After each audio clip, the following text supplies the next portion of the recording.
devient dans 10 minutes ou 15 minutes. Et pendant que je marchais donc, je commençais à poser la question à Dieu, qu'est-ce que je peux dire à cette femme? Parce que je vais revenir tout à l'heure. Il faut que je lui dise quelque chose. Alors, quand je suis revenu, le Seigneur m'a communiqué le message pour elle. Je l'ai donc appelé. C'est la seule pour causer avec elle. Je lui ai dit que bon, depuis qu'on a causé là, je me suis rendu compte que toi, tu veux connaître les choses de Dieu.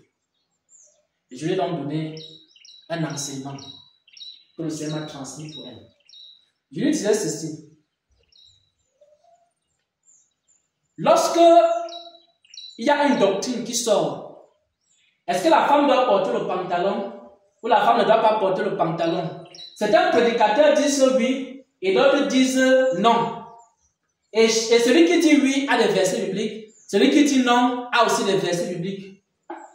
Celui qui dit oui a des arguments, celui qui dit non a des arguments. Et parfois on est dans la confusion et on ne sait pas où se trouve la vérité. Et pendant que je lui parlais, je lui disais que dans ce cas, voici ce qu'il faut faire. Prends d'abord ton pantalon, tu le mets de côté. Parce que tu es dans le doute. Tu ne sais pas si la femme doit porter le pantalon ou elle ne doit pas porter. Tu ne sais pas si la femme doit porter les greffes, les mèches ou elle ne doit pas porter. Et comme tu es dans l'incertitude et que tu n'as pas la conviction, parce que ce qui n'est pas le fruit d'une conviction est un péché.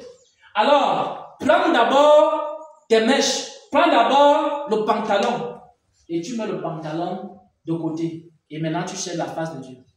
Quand tu mets le pantalon de côté, Dieu va voir la sincérité de ton cœur. Et tu dis, je ne porterai plus jamais le pantalon jusqu'à ce que le Seigneur m'ait enseigné là-dessus.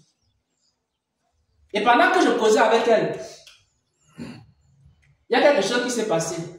C'est là qu'elle commence à me dire que pendant qu'elle venait en voiture, elle entendait, elle voyait une voix. C'était comme si une voix qui lui parlait bien dans les pensées.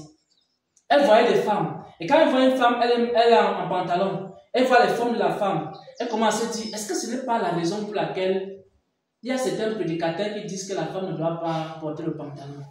Elle se disait, mais quand elle regarde, elle trouve que le pantalon n'est pas bien pour la femme. Et la voix est en train de lui dire que, regarde un peu comment cette femme-là, elle est habillée. Regarde comment ses formes sont dehors. Regarde comment les gens la regardent. Et elle a commencé à penser en elle-même que certainement, ceux qui prêchent contre le pantalon, même le pantalon féminin, que certainement c'est pour ça que, et c'est là où j'ai compris qu'effectivement, elle cherchait la vérité. Et je lui ai conseillé de mettre les pantalons de côté. Et en même temps, le Saint-Esprit était en train de lui parler. Et en faisant cela, elle devient donc quoi? Elle devient